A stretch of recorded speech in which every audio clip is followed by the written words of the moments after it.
Hablando con la ex legisladora de la izquierda socialista, Liliana Olivero, y en el segundo bloque vamos a estar hablando con el secretario general de la UPC, Juan Montserrat. Ya empezamos a saludarte, Liliana. ¿Cómo estás? Tanto tiempo. Bien, bien. ¿Cómo estás vos? Tanto tiempo. Te pido una reflexión acerca de esto. ¿Coincidís? ¿Cómo lo ves como dirigente política? No, es un desastre porque eso no es debate político, es chicana, porque no proponen ninguna alternativa. Pero hasta la chicana a veces me parece que se puede permitir en un ámbito político, ¿no? Sí. Pero insultar la investidura de un presidente o insultando Bueno, al ¿qué nos puede gobernador? extrañar de juez? No nos puede extrañar nada. Está buscando cámara, está buscando volver a ratificar todo lo que él hizo en política. Claro, porque hay que aclarar todo. No es que uno esté defendiendo al kirchnerismo, no, porque hemos sido críticos, pero estamos hablando de la investidura presidencial. Uno ¿no? puede debatir, Cristian, pero con propuestas políticas. Entonces, bueno, hay que discutir, hay que decir no estoy de acuerdo con el gobernador, con el presidente, con el que sea, pero bueno, para eso está la militancia política y la alternativa política. Vos decís no a esto, pero ¿a qué le decís sí? Entonces, bueno, desde Izquierda Socialista venimos desde hace mucho tiempo planteando que las medidas que se están tomando no son correctas. Con respecto a la política de vacunación. A la política frente a la pandemia, pero son dos pandemias. La sanitaria, colapso de hospitales, muertes, ya llegamos casi a los 100.000. Y la otra pandemia, la social, la económica. La de la pobreza. Aumentó la pobreza, aumentó la indigencia, le dieron con un palo a los jubilados en la provincia de Córdoba y en todo el país, los desocupados, una ley que plantea prohibir despidos y suspensiones, pero podemos decir que es una vergüenza, es una mentira. Hoy vemos el Gran Córdoba tiene el 14,2% de personas que no tienen laburo. Déjame que te interrumpa ahí. Estuvo sentado ahí en ese mismo lugar Carlos Masay, el actual ministro de Desarrollo Social, justificando de alguna manera, diciendo lo que pasa es que Córdoba tiene gran cantidad de empleo privado. No es la misma desocupación de acá que en Formosa, porque en Formosa, por ejemplo, o en el Chaco, hay muchos empleados públicos, entonces es diferente. Mira, despedir. El gobernador... no lo estoy justificando. El gobierno de Córdoba, o el peronismo en Córdoba, que lleva más de 2 décadas, ha priorizado intereses que son los intereses de los grandes empresarios. Por lo tanto, no hay una política de poder ayudar a quienes han tenido que cerrar, incluso pequeños comerciantes, kiosqueros. ¿No alcanzó con la ayuda social? Y a las empresas, incentivos, ¿Cuál? digo, del ámbito nacional, estuvo el año pasado. El repro. Lo sacaron este año. Para el repro te piden hasta el ADN del abuelito. Y en realidad, a ver, hoy escuchaba, un natatorio tiene 150.000 pesos de gas y le dan 30.000, 40.000, 70.000 y haces una fiesta. Entonces, en realidad, quienes se han beneficiado son los grandes grupos empresarios. Las cadenas supermercadistas nunca cerraron. Desde el primer día... ¿Pero no se supone que son comercios esenciales, Liliana, por la provisión de alimentos? Pero justamente son los sectores, la financiera, los bancos, las grandes agroexportadoras, amasan fortuna. Y acá, obviamente, el pequeño comercio, el kiosquero, el almacén de barrio, la inflación le come el bolsillo. Nosotros la estamos pasando mal, jubiladas, jubilados, trabajadores, desempleados. Entonces, en realidad, no hay una política pública que vaya en el sentido de sostener esta otra pandemia. Millones de pobres tiene nuestro país.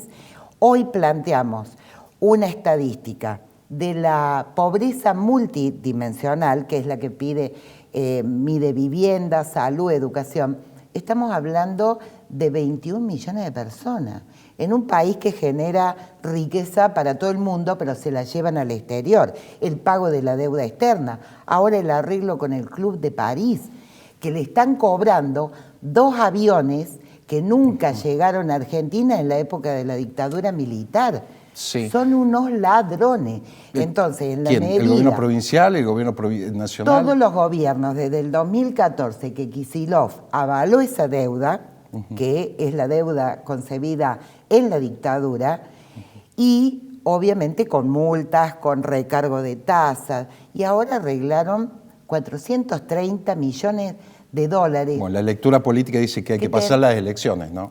Lo más tranquilo posible. Ni que hablar. Hay un discurso preelectoral que lo hace Schiaretti, lo hace Alberto Fernández, lo hace la oposición patronal, que le avalaron todas las leyes, levantaron el bracito en el Congreso Nacional, y en realidad tendrían que estar muy preocupados en cómo evitamos las 100.000 muertes. Alberto Fernández dijo, prefiero 10% más de pobres que 100.000 muertos. Hoy tenemos 10% más de pobres y 100.000 personas que murieron habiéndose podido evitar la muerte. Liliana, diste la crítica como opositora de un partido político. ¿Qué harías si tuviera el gobierno o si tú fueras parte de las decisiones? Mira, porque siempre es bueno decir, bueno, esto está mal, nosotros haríamos esto. Sí, lo presentamos en el Congreso Nacional porque tenemos diputados. En primer lugar, aumento de salarios, jubilaciones, volver al IFE, que aunque sea poco, ha ayudado a 11 millones de personas. Ahora no existe más el IFE. 40.000 pesos para todo aquel que lo necesite. Y por supuesto, la suspensión del pago de la deuda, que justamente la proclama del 25 de mayo, que fue justamente un sector del kirchnerismo que plantea suspender los pagos para atender la pandemia. Bueno, muchachos, manos a la obra. ¿Y el déficit fiscal qué hacemos con todo eso? Y el déficit... Eso te respondería un candidato liberal. Mira, el problema es que el déficit fiscal tiene que empezar a pensar qué hicieron con la guita que contrató Macri, esa perversa deuda de 50.000 millones de dólares y que este gobierno piensa pagar. Y por otro lado, hay que reactivar la economía con la plata, que justamente no puede ir al Club de París, no puede ir al Fondo Monetario. Estamos en una guerra, Cristian. Y en una guerra, uno que dice, quiero ganar la guerra, tengo más soldados, más insumos, más armas, más municiones. Esto es una guerra, la pandemia. No podemos hoy pensar y debatir esta criminal posición del gobierno de Schiaretti con la presencialidad en las escuelas, porque la circulación afecta realmente y aumenta los contagios. Bueno, Schiaretti, por lo que dice inclusive la oposición, se maneja por encuesta, ¿no? Y la sociedad le pide que haya más escuelas. Es más, vimos la última visita de Alberto Fernández, una señora que se arrodillaba y pedía por favor que vuelvan la presencialidad. Bueno, yo creo que esto es desconocer, es admitir el negacionismo que tuvo Schiaretti y que es el mismo que tuvo Bolsonaro, no solamente en cuanto a la pandemia. ¿Cuánto hace, y vos lo sabés muy bien, Cristian, que hay problemas en la salud pública? Sabíamos que tarde o temprano iban a tener que elegir entre una persona que necesita el respirador o la otra. Venimos de enterrar a un compañero, docente, de la ciudad de Dianfunes, que se contagió porque la hija tenía que ir a estudiar a Cruz del Eje en el colectivo infectado.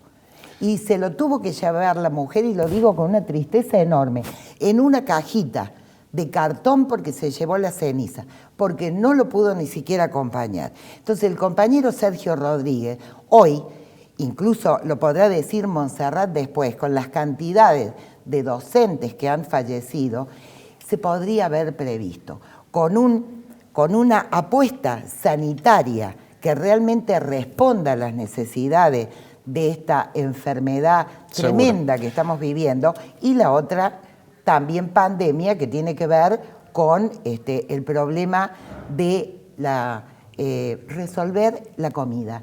Estamos mal, se perdió el laburo, no podés comprar carne, no podés todo lo que viene comprar... pasando. Y te prometo que te voy a seguir invitando porque te voy a preguntar también si vas a ser candidata, pero no, ya se me acaba el tiempo y te quiero preguntar, ¿qué pasa con la izquierda hoy? Porque hablan de Izquierda Unida, para aquellos que ven el televisor, hablan de mucha izquierda, la izquierda socialista, el movimiento de trabajadores socialista. ¿Cuánta izquierda hay y por qué en un comunicado de alguna manera se da a entender que no es bueno las PASO para la izquierda. Sí, históricamente estuvimos en contra de las PASO, por eso se unió la izquierda en el año 2011, ¿no? Cuando Cristina inventó las PASO para transparentar la política que no se transparentó. Una encuesta cara. Que encima en pandemia, ir a votar. Jujuy ayer tuvo una participación escasa y como no tuvimos el 5%, porque la gente no fue a votar, no tuvimos el diputado, habiendo hecho una elección tremenda, siendo tercera fuerza política. Sí. La izquierda está unificada en un 80%, izquierda socialista, el PTS, el Partido Obrero, se sumó el MST en el 2019 y estamos planteando más que nunca que el enemigo está afuera, que el enemigo es el gobierno, es la oposición patronal y que la izquierda tiene que salir como un solo puño con un programa alternativo y por eso creemos que tenemos que ir en una lista unitaria. En eso están ahora. Invitamos al Nuevo Más, invitamos a Luis Zamora, invitamos a la fracción que tiene el Partido Obrero con Ramal, todo el mundo. Y nos vamos a poner de acuerdo, porque siempre lo hemos podido hacer. Vos irás primero en un lugar, el otro irá segundo, rotamos las bancas. Como lo vienen haciendo una política, sí, sí, 2 años, tanto en el Consejo como en la legislatura, sí, yo renuncié a la banca. Como para finalizar, otra. Liliana, y tiene que ver con este tema, ¿serías candidata en caso de que se den los medios necesarios dentro de la fuerza de izquierda a diputada nacional? Ya lo fuiste y hubo una denuncia de fraude en contra del radicalismo en su momento. Sí, en el 2013. ¿Candidata a diputado provincial, nacional ahora? Creo que puedo ser una precandidata, obviamente desde mi partido, que será también dialogado a nivel nacional en la mesa del Frente de Izquierda Unidad y veremos en todo caso la cuestión del orden de la lista. Pero creemos que acá tenemos que conformar un fuerte polo de izquierda para también lograr a todos estos desilusionados del gobierno nacional, del gobierno provincial, de las distintas variantes patronales, para pegar con un plan alternativo, porque se viene la tercera ola posiblemente y se viene más crisis. Ojalá sea así, Liliana, entonces, por el bien de la política y de la izquierda, en este caso, y otra alternativa más. Más que nunca, una lista de unidad única para ir fuerte contra los enemigos de las y los trabajadores y los sectores populares. Hasta la próxima, Liliana, gracias. Gracias a vos, Cristian.